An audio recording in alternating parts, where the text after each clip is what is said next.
Necesito encontrar a DJ Erich-san. O, más específicamente, el DJ antes conocido como Erich-san. Se cambió de nombre. Su Spotify, YouTube y todas sus redes sociales fueron destruidas. Definitivamente se fue de Nueva York. Pero está por ahí, en algún lugar. Creando más de su música extraña, disincrónica y a la vez hipnótica. Construyendo una nueva base de fans. Atrayéndolos. Bushwick. 29 muertos. Un incendio eléctrico, según los investigadores. Cableado defectuoso. Ya saben cómo son estos almacenes reformados y mal mantenidos. Un incendio, repitieron las noticias locales. Incendio era la historia que mantenían. Si alguien del FBI, la CIA o alguna agencia sospechosa de Expediente Décimo sabe algo más, no dicen nada. Un amigo barman mío, Andy, me recomendó para el concierto de DJ Erich-san. ¿Te apuntas a un concierto en Bushwick? Me había escrito. Anoche me llamó un tipo y me dijo que encontró mi tarjeta. Pero ya tengo una cita en el Lower East Side. Pago $100 por noche, más propinas. Es un concierto muy pequeño, no debería ser mucho trabajo. Dije que lo haría. Reconocí la dirección. El P. Era un viejo almacén en el extremo sur de Bushwick, encajado en una esquina entre el límite del condado de Keynes y el cementerio, rodeado de otros almacenes abandonados, amurallados, con toldos metálicos y esas enormes puertas enrollables que se ven en las propiedades industriales. Los dueños habían rehabilitado y rediseñado el interior para alquilarlo para exposiciones de arte, conciertos y noches de discoteca. Andy me envió una foto del volante promocional del evento. Era negro brillante, con un dibujo infantil de una niña con palitos guiando a un monstruo enorme y peludo con una correa. El diseño parecía adorable a primera vista, pero cuanto más lo mirabas, más inquietante se volvía. El rostro humano, toscamente dibujado, del monstruo era demasiado grande para su cuerpo. Su boca llena de dientes parecía más una mueca amenazante que una sonrisa amistosa. DJ Erich-san. 22. Pasé un tiempo siguiendo de cerca al DJ Erich-san en internet. El tipo le dio un toque misterioso, sin duda. Solo encontré una foto del DJ, y no era especialmente reveladora. Era un hombre, con una máscara de Cthulhu y un jersey de cuello alto, de pie detrás de una mesa de sonido, con mangas largas y guantes. Hice clic en su YouTube. DJ Erich-san, decía el perfil. Vivimos en una plácida isla de ignorancia en medio de los negros mares del infinito. H.P. Lovecraft. También había robado su nombre artístico de una historia de H.P. Lovecraft. Adorable. Presioné reproducir en un video titulado Asena 14. 25.000 vistas. 1,500 me gusta. Comentarios deshabilitados. La música empezó lenta y grave, con un bajo potente sobre un retumbar electrónico difuso y apenas perceptible. En la pantalla, contra un fondo vacío, destellos de luz blanca se arremolinaban, explotaban y se reunían, para luego dividirse en estrellas pulsantes de colores primarios. Una melodía instrumental vibrante se extendía sobre la repetitiva línea de bajo, subiendo y bajando y disparándose en 1.000.000 de direcciones diferentes, mientras las coloridas estrellas en pantalla giraban como remolinos, la luz mezclándose, cambiando y modulándose, antes de que un frenético aullido inundara el tapiz instrumental. ¡Wow! 50% de descuento. Rebajas de Villes Veterse con Dan de Furniture después del día del trabajo. Silencié mi portátil mientras un anuncio reemplazaba la hipnótica melodía de Edm. Asena 14 había sido muy corto. Excepto que no lo fue. Asena 14 duró 33 minutos y 45 segundos. Fruncí el ceño. No había escuchado esa canción durante más de media hora. Llamé al número que me dio Andy. Nadie contestó. Así que, sobre las 8:30, caminé desde la estación de tren hasta DP. Por un callejón hasta el aparcamiento trasero y la entrada de empleados. Claramente, algo estaba pasando. Podía oír el golpe, golpe del bajo electrónico. Pero, a diferencia de todas las otras veces que había trabajado en el local, no había roadies entrando y saliendo con equipo pesado. No había nadie alrededor. Tampoco había coches en el aparcamiento trasero, salvo una autocaravana. Eso, de por sí, no sería sorprendente. Muchos músicos de gira viven en furgonetas. Pero esta era rara porque estaba completamente oscura. Y no me refiero a las ventanas tintadas. Alguien se había tomado la molestia de cubrir cualquier punto por donde pudiera filtrarse la luz con un material negro opaco y mate. El idiota está comprometido con la estética, pensé. Lo más extraño era que la puerta corrediza del muelle de carga seguía cerrada con llave. Al igual que la puerta de empleados. Había un cartel escrito a mano. Prohibida la entrada hasta las 22. Mi siguiente pensamiento fue el que, de forma indirecta, me salvó la vida. Fue. Al diablo con eso al revés, hacia atrás y hacia los lados. Los folletos promocionales decían que el evento empezaba a las 10. Lo que significaba que el imbécil que había puesto el cartel suponía que podría montar un bar completo mientras lidiaba con una fila llena de invitados que querían emborracharse antes del espectáculo. Por suerte, había servido vino en una galería temporal en DP, 2 fines de semana antes. Y se me había olvidado devolver la llave. Tal como está organizado DP. El bar está en una trastienda más pequeña y separada, conectada a la sala de exposición por un pasillo bajo. La puerta de empleados daba a la trastienda, donde encontré mis cajas de licor ya depositadas sobre la barra. La vibrante línea de bajo que había escuchado afuera emanaba de la sala de exposición, rítmica y repetitiva. Vi sombras en movimiento. Supuse que los técnicos estaban allí. Me puse a organizar las botellas mientras la última luz de la tarde de verano se desvanecía en la oscuridad, con el bajo resonando en mi cabeza, guiando mis movimientos como un director de orquesta. 1 hora después, tenía que orinar. No quería molestar a los roadies ni cabrear a quien no me quisiera en DP. Antes de las 10, pero los únicos baños del local estaban en la sala de exposiciones, y el edificio estaba aislado entre un mar de almacenes vacíos, así que mi única opción era ir a orinar al aparcamiento. Así que me fui. Al final del pasillo, me quedé paralizado. Había figuras montando el escenario, pero no eran roadies. Eran autómatas completamente negros con forma de humanos desnudos, sin rasgos distintivos ni sexo. Maniquíes del centro comercial cobraban vida. Su piel parecía de la consistencia de la arcilla. Se movían con fluidez, más orgánicos que robóticos. Eran 6. Cada uno tenía brazos y piernas y, en lugar de cabeza, una protuberancia cúbica que emitía pequeñas columnas de humo gris mientras levantaban cajas de luces y colocaban amplificadores en el escenario principal. Di un grito. Retrocedí. Mi pie se enganchó en algo. Tropecé, un peso cedió y la música se detuvo. Me di cuenta de que la línea de bajo en bucle provenía de una laptop, enchufada en el suelo. Había tropezado con ella. Había pulsado un par de botones. Había apagado la música. Golpe. Crash. La estructura metálica se cayó. La mesa de sonido impactó contra el escenario elevado con un golpe sordo. Todo lo que llevaban los humanoides de imitación, negros como la arcilla, se desplomó. Mientras los propios falsos roadies se derretían, como mantequilla en una sartén, formando charcos negros gelatinosos. Después del incidente de DP. Después de esa noche, busqué en internet a alguien que conociera a DJ Erichzan. Gente que pudiera explicarme quién era en realidad. O quién había sido antes de ser DJ Erichzan. Apareció en Spotify en 2021, escribió un redditor. Pensé que era una IA, dijo otro. ¿No murió en un incendio en su concierto en Brooklyn? Preguntó otro. No sé, quizás empezar por ahí. Su familia debió haber dicho algo. Su familia, si es que existía, no había dicho ni una palabra.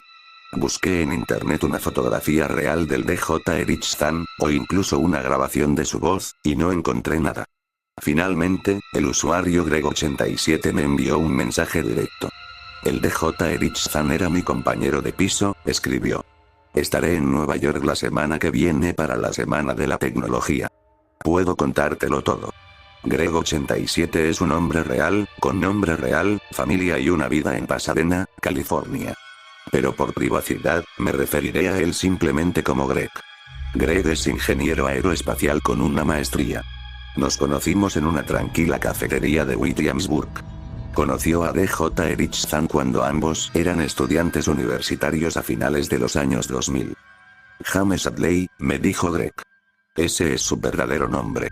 James Adley y Greg compartían un apartamento en Pasadena, a pocas cuadras de la universidad a la que ambos asistían, durante el último año de Greg. James, aunque un año menor, ya llevaba 3 años de doctorado en física teórica. Su situación residencial había sido gestionada por los servicios estudiantiles de la universidad. Durante medio semestre, Greg comentó que se sentía más como vivir con un gato asustadizo que con otro joven adulto. James pasaba cada minuto que no estaba en el campus encerrado en su habitación, resolviendo ecuaciones o practicando con su violín eléctrico con auriculares. Siempre que, sin darse cuenta, se encontraba en la misma habitación que Greg, bajaba la mirada y se escabullía como una cucaracha bajo la luz. Greg sintió lástima por él. Se propuso hacerse amigo de su solitario compañero de piso, como quien domestica una mascota salvaje. Greg dejó de estudiar en su habitación. En su lugar, se acomodaba en el sofá de la sala común, conectaba su portátil al televisor y ponía episodios antiguos de Star Trek como sonido de fondo. En las raras ocasiones en que James salía de su habitación, Greg lo invitaba a sentarse a verlo. Al principio, James se quedaba un rato. Luego, empezó a sentarse junto a Greg. Finalmente, tras un mes de calentamiento, llevó su trabajo a la sala común para que pudieran estudiar juntos. Cuando eso se volvió cómodo, James, por fin, empezó a hablar. Al principio eran cosas del colegio, me dijo Greg. Su área era la unificación de la teoría de cuerdas, la construcción del universo, el intercambio entre la física de partículas y un posible tapiz de planos infinitos, ni siquiera estoy seguro de poder explicarlo correctamente.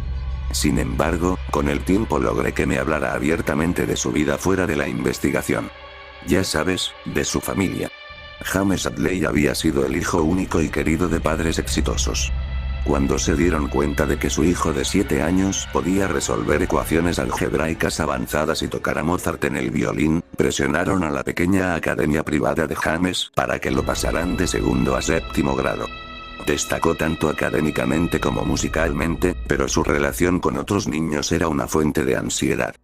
Los niños mayores del barrio lo molestaban por ser raro, mientras que sus compañeros preadolescentes lo trataban más como un espectáculo que como un amigo. Finalmente, sus padres lo sacaron de la escuela por completo. Su madre, profesora de la Facultad de Educación de la Universidad Estatal de California en Los Ángeles, le dio clases en casa hasta que, a los 13 años, James fue aceptado en una prestigiosa universidad. Sus padres dejaron de llevarlo y traerlo de la universidad, incluso después de terminar la licenciatura y comenzar su doctorado, hasta ese año. Ese mismo año, sus padres fallecieron. Su madre, en marzo, tras una larga batalla contra el cáncer de mama. Su padre, en julio, de un infarto repentino. Sin ellos, James se sentía solo en el mundo. No eran solo familia. Habían sido sus animadores, sus más entusiastas apoyos, sus únicos amigos. No sé vivir en sociedad, le confesó James a Greg. Quiero amigos de mi edad. Quiero ir a fiestas, socializar, encontrar a mi gente. Simplemente, no puedo.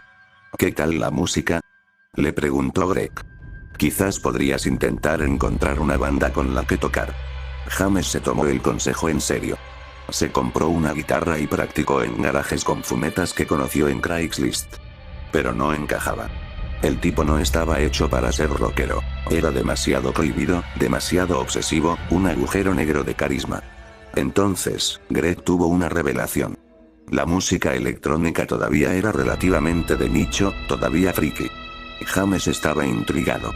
Un primo de Greg compró Pro Tools para trastear como hobby, pero luego perdió el interés. Greg lo convenció de venderle todo su equipo con descuento. Como DJ, podía interpretar a un personaje, explicó Greg. Podía aventurarse al mundo, ser el alma de la fiesta, rodearse de gente, sin reventar su burbuja. Y funcionó. Funcionó mejor de lo que Greg jamás hubiera imaginado. James, un prodigio musical con habilidades técnicas, se adaptó a Pro Tools como pez en el agua. La capacidad de producir sonidos que ninguna voz ni mano humana podría producir, para él, era la forma más pura de creación. Su música fusionaba sonidos y ritmos que no deberían haberse mezclado, pero lo hicieron, en armonías hipnóticas que cautivaban a los oyentes. Greg lo puso en contacto con compañeros del instituto en otras universidades de Los Ángeles. Pronto, James se hizo con un pequeño grupo de seguidores y un sólido trabajo extra como animador de fiestas universitarias. Estudió con varios nombres. DJ Schrödinger, Starboix, Majorana Fermión. Debería haber seguido así, dijo Greg con nostalgia. Creía que era feliz. Pero James siempre quería más. Una noche, Greg estaba estudiando en casa de un amigo cuando recibió un mensaje de James. «Vuelve a casa ahora», decía el mensaje, con 20 signos de exclamación. Greg hizo lo que le dijeron. Al llegar, encontró a su compañero de piso, normalmente reservado, dando saltos como un cachorrito emocionado. «Tienes que ver esto», exclamó, arrastrando a Greg a su habitación y cerrando la puerta. Apagó las luces, tecleó algunas teclas en su computadora y cerró los ojos mientras la música fluía. Había una flauta dulce, tocando un cuarteto de cuerda, una banda de metales y una línea de bajo que sonaba como un tren acercándose, dijo Greg. Creí oír gatos gritando por ahí también. Todas las melodías se unían, luego se separaban y luego, se curvaban. ¿Puede la música curvarse? Hipnotizado, Greg finalmente se dio cuenta de que ya no estaba en la habitación de James. Estaban afuera, sintió el aire cálido en la cara, en un planeta alienígena con un cielo granate intenso. Una tundra negra como la obsidiana se extendía infinitamente en la distancia, salpicada de palpitantes orbes dorados que emitían la sensación de papel de lija áspero. James estaba allí con él y, ante ellos, burbujeaba un pantano negro. Glóbulos parecidos al alquitrán se extendían. Como serpientes a un encantador de serpientes, o flores al sol, se extendían con zarcillos negros y gusanos hacia la música y comenzaban a mecerse al ritmo. No sé cuánto duró, dijo Greg. El tiempo no significaba nada. Luego, volví a la habitación de James, echó un ovillo en el suelo. En cuanto la habitación dejó de dar vueltas y Greg recuperó el habla, le exigió a James que le contara lo que les había hecho. James sonrió de oreja a oreja. La promesa de la teoría de cuerdas, dijo. Manipulé la materia con mi música. Cambié nuestras vibraciones. Nos llevé a otra dimensión. Mierda, James, balbuceó Greg. ¿Y si no pudiéramos regresar? ¿O si nos hiciéramos daño o algo así? James sonrió aún más. No tienes que preocuparte por eso. Allí somos fantasmas. Nada podría tocarnos. Greg tenía que admitirlo. La experiencia de transportarse a otra dimensión a través de la música había sido genial. Pronto, James incorporó el turismo interdimensional a sus sesiones en vivo. Imaginó junglas rosadas y burbujeantes con adorables felinos voladores, bosques llenos de plantas e insectos multicolores que parecían dibujos de niños de preescolar con exceso de azúcar, o playas rocosas y agrestes donde olas rojo sangre se encontraban con un manto de nieve espesa y azul. Se ganó la reputación, entre las chicas de hermandades del sur de California y los fans de la música electrónica underground, de ser el DJ cuya música podía provocar alucinaciones sin drogas. James debería haber estado feliz. Pero aún así, no estaba satisfecho. En una noche lluviosa de invierno, Greg regresó tarde a casa. Oyó música de violín que provenía de la habitación de James. La canción era rápida y frenética, saltando de octavas agudas a graves, discordante y estremecedora. Cansado y molesto, Greg fue directo a la habitación de James y abrió la puerta de un empujón. Las luces destellaban en su ordenador, al que James estaba conectado con auriculares. Con un violín acústico en la barbilla, las manos de James danzaban como arañas moribundas, subiendo y bajando por el mástil del instrumento. Sus ojos miraban al frente, inyectados en sangre y sin pensar. En su rostro, una expresión de dolor y horror indescriptibles. Greg corrió hacia él y le quitó los auriculares, desprendiéndolos accidentalmente de la clavija. La música que había llevado a su compañero de piso a ese estado, llenaba la habitación. Y Greg se sintió arrastrado violentamente a la pesadilla de James. Estaban atrapados en una cueva infinita, iluminada únicamente por un resplandor verdoso.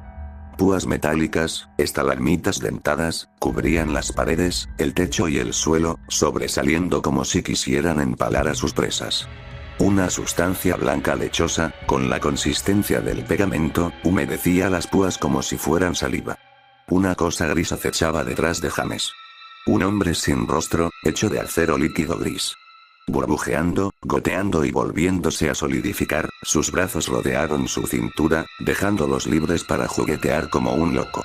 Inclinó su corpulenta figura, con la cabeza sobre la de James, los labios pegados a su sien como si lo estuviera bebiendo. Greg se quedó paralizado, tan perturbado por el monstruo de acero líquido que no notó de inmediato a la pequeña criatura que olfateaba sus pies. Era algo del tamaño de un cachorro y con forma de hámster, parecido a una esponja de lana de acero con sentido. Abrió una boca, demasiado grande, y mostró unos dientes grises y goteantes como las estalagmitas circundantes. Miró a Greg con ojos amarillos y gelatinosos. Entonces, el mundo dio vueltas. Todo se volvió negro. Greg despertó un rato después, tendido en el suelo de la habitación de James, detrás de su escritorio, rodeado de silencio. Un hilillo de sangre le corría por la frente. Se arrodilló y cayó contra la pared, con los ojos cerrados, buscando una línea temporal. James se quedó atrapado en otra dimensión. Greg oyó la música, él también fue allí. Se suponía que eran fantasmas. Se suponía que nada debía tocarlos. Pero algo lo hizo, una criatura de metal fundido, y se adhirió a James. Greg se desmayó. Al caer, su cuerpo se estrelló contra el ordenador de James, cortando la música y devolviéndolos a su realidad. James. ¿Dónde estaba James? Greg forzó la apertura de los ojos. James yacía en el suelo, sin oírlo, con la respiración entrecortada y los ojos abiertos y distantes. Greg se arrastró hacia él. Los labios de James se movieron. Murmuró. Mil. Luego se quedó en silencio y finalmente sus ojos se cerraron. Greg no pudo despertar a su compañero de cuarto. Lo arrastró a la cama, lo envolvió en mantas y lo observó durante horas, aterrorizado de que dejara de respirar. Finalmente, exhausto, Greg se durmió en la silla del escritorio de James. Cuando despertó a la mañana siguiente, James ya no estaba. Encontró a su compañero de cuarto en la cocina, preparando una cafetera de café y sonriendo. ¿Qué demonios, James? Balbuceó Greg. Anoche, ¿qué fue eso? James miró a Greg con extrañeza. ¿No pasó nada anoche? No tengo ni idea de qué estás hablando. Greg se quedó boquiabierto. Extendió la mano y se palpó el verrugón sobre el ojo, raspándose la sangre seca, solo para recordarse a sí mismo que no lo había soñado todo. Tu violín. Insistió. La cueva con todos los picos. El hombre de lava metálica, comiéndote. El conejillo de indias de lana de acero. No recuerdas nada de esto. James se encogió de hombros. Consíguete un terapeuta, hombre. Creo que estás alucinando. Al darse la vuelta, Greg vio una extraña marca en el cuello de James. Un moretón del tamaño de un chupetón. Gris y brillante, como una mancha de pintura metálica plateada. Después de ese día, James se convirtió en una persona diferente. James, el ingenuo, que vivía en sudaderas y camisetas de anime, empezó a usar polos y a peinarse el pelo rubio oscuro. El tímido James, de repente, atrajo a un séquito de chicos de fraternidad que llevaban su equipo de DJ y se relajaban con él en bares de mala muerte. James, que antes pasaba sus noches libres leyendo novelas pulp de ciencia ficción y comentando en blogs de violín clásico, cultivó un muro de Facebook lleno de fotos de noches de fiesta, abrazado a chicas ebrias con vestidos cortos. El virgen James, que no podía mirar a una mujer a los ojos sin sonrojarse, ahora le escribía a Greg 3 veces por semana para que no entrara al apartamento, porque James estaría ocupado allí con una compañera de juegos de una noche. Debería haberlo apoyado, supongo, admitió Greg. Intentaba sacarlo de su zona de confort. Pero ese mujeriego engreído con servicio de botella, no era James. Ya era casi mayo, y Greg había sido aceptado en el MIT para un programa de maestría. También había empezado a salir con su futura esposa. Con los exámenes finales a la vuelta de la esquina y su compañero de piso con un gusano cerebral de imbécil, estaba más que feliz de pasar los días en la biblioteca y las noches con su novia. Ya prácticamente me había mudado, dijo. Luego suspiró. Un profesor me prestó un libro y lo había olvidado. Quería devolverlo antes de que terminara el curso escolar. Decidido a recoger el libro prestado, Greg regresó a regañadientes al apartamento que compartía con James. Por última vez, se prometió. Pero al acercarse a la puerta, sintió y oyó el familiar retumbar de una línea de bajo de música electrónica. Genial, pensó Greg. Seguro que ha invitado a una amiga. Para protegerse de una banda sonora porno no solicitada, conectó los auriculares a su iPod y puso hip hop de los 90 a todo volumen mientras abría la puerta. Rápidamente, localizó el libro debajo de una pila de menús y luego dio una vuelta por la zona común, recogiendo objetos que no quería dejar atrás. Luego, Partiable DMX fue interrumpido por el grito de una mujer. Greg actuó por instinto. Corrió a la habitación de James y forzó la puerta cerrada. En el proceso, le arrancaron los auriculares. Y la música de James lo arrastró, pataleando y gritando, al olvido. Estaba de vuelta en la cueva subterránea con púas afiladas y un fantasmal resplandor verdoso. Las púas se movían, muy lentamente. Se curvaban y extendían, refractando la tenue luz verde en colores y matices que Greg no podía describir con palabras. La sustancia pegajosa, de color blanco lechoso, se extendía de púas en púas como una telaraña, goteando en densos glóbulos. Y James estaba allí. Se quedó inmóvil, con el hombre gris de acero líquido sin rostro detrás de él. Abrazándolo. Tentáculos húmedos y metálicos se envolvían alrededor de sus brazos, piernas y torso, aferrándose a su cuello y rostro como manos de dedos largos. Sangrando en su piel. Envolviéndolo, como el traje de un superhéroe defectuoso. El hombre gris era James. James era el hombre gris. Sus ojos estaban abiertos, desorbitados y vacíos. Se oyó un ruido a sus pies. Greg bajó la mirada y se dobló por la náusea. Lo que quedaba de una joven de cabello castaño yacía en el suelo. Le habían arrancado la garganta. Su cabeza estaba doblada hacia atrás de forma desagradable, con los músculos y tendones desenrollados desplegándose como serpentinas. Una criatura se enterró en su pecho. En un instante espantoso, Greg reconoció la criatura como el hámster de lana de acero, ahora del tamaño de un rottweiler. Su pelaje metálico se rizaba amenazadoramente como una maraña de alambre de púas. Se sacudió hacia arriba y giró su gran rostro hacia Greg. Sus ojos amarillos brillaban con malicia. Apretaba un trozo de carne roja entre sus dientes afilados. Con un nudo en el estómago, Greg comprendió que el trozo de carne era el corazón de la chica muerta. La criatura sacudió la cabeza, tragándose el corazón entero. Luego, dirigió su furiosa atención hacia Greg. Se abalanzó. Greg, en un arrebato de instinto de supervivencia, agarró sus auriculares y se los metió a la fuerza. La creación de James, que alteraba la realidad, fue bloqueada por DMX. El monstruo de lana de acero rechinó los dientes con furia, apretado contra un campo de fuerza invisible, atado como un perro con cadena. Greg subió el volumen de su iPod. Sabía que no tenía mucho tiempo.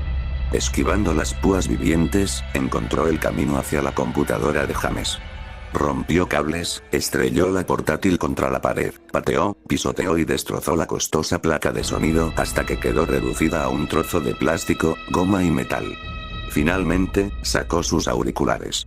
Había regresado a la habitación de James. El aire olía a monedas, con un ligero aroma a azufre. El cuerpo destrozado de la chica yacía en un charco de sangre y entrañas. Y, por supuesto, allí estaba James. James yacía boca arriba, con los ojos inyectados en sangre abiertos y sin pestañear. Greg, de pie junto a él, apenas parecía respirar. Su pecho se contraía débilmente bajo una camiseta sin mangas manchada. Greg vio una nueva marca en su brazo. Un largo moretón azul grisáceo. Al igual que el chupetón en la nuca, reflejaba la luz como metal oxidado. Sus labios se movieron. Forzó la salida de las palabras. 995. Más. Greg huyó del apartamento. Llamó a la puerta de un vecino y llamó a la policía. Cuando llegaron, encontraron a la joven muerta en el suelo del dormitorio.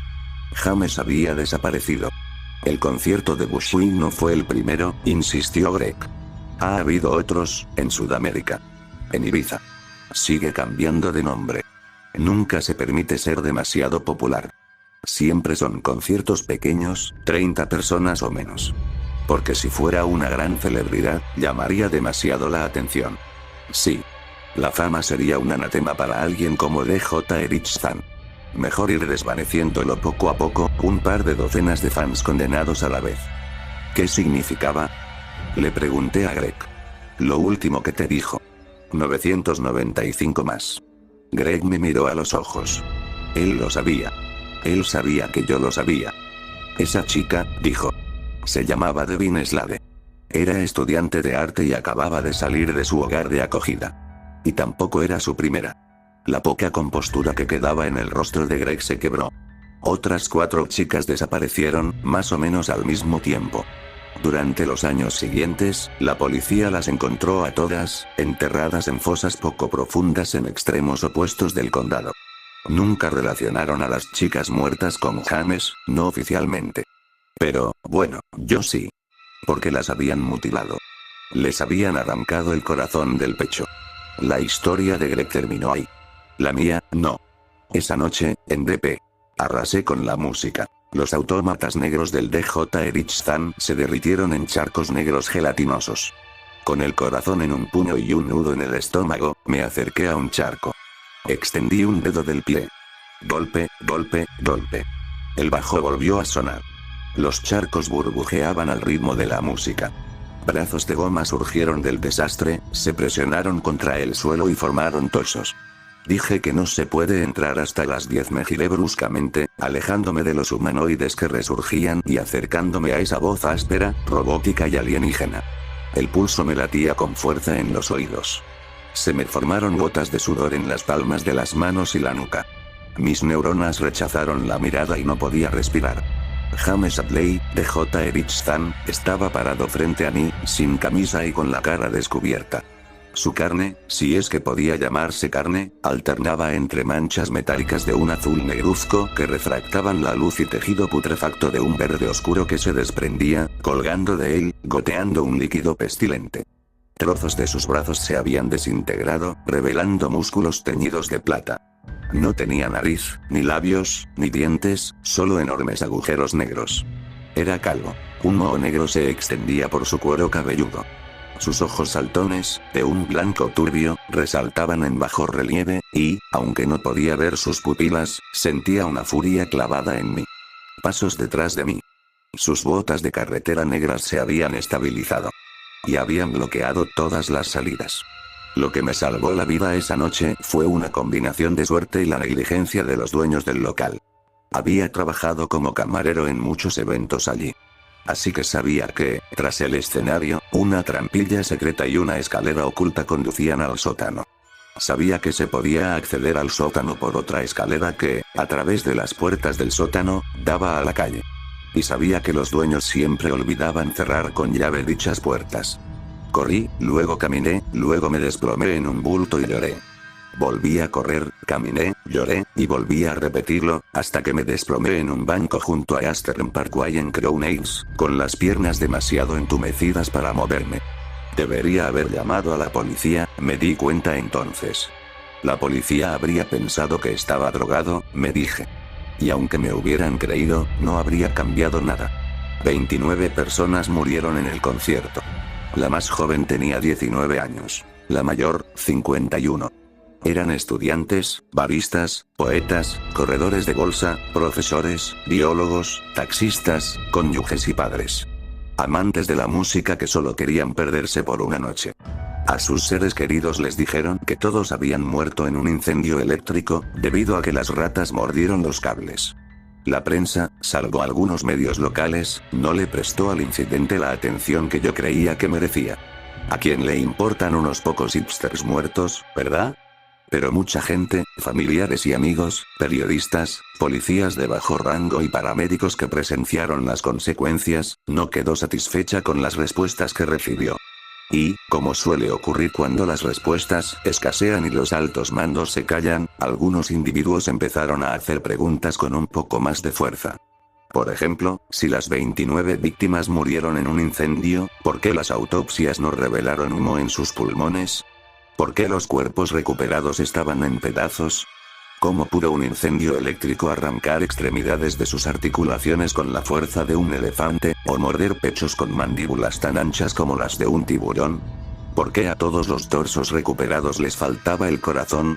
Y, como preguntó un investigador frustrado, mientras me mostraba una fotografía que estoy seguro no debía revelar, ¿cuál era el significado de las palabras escritas en la pared?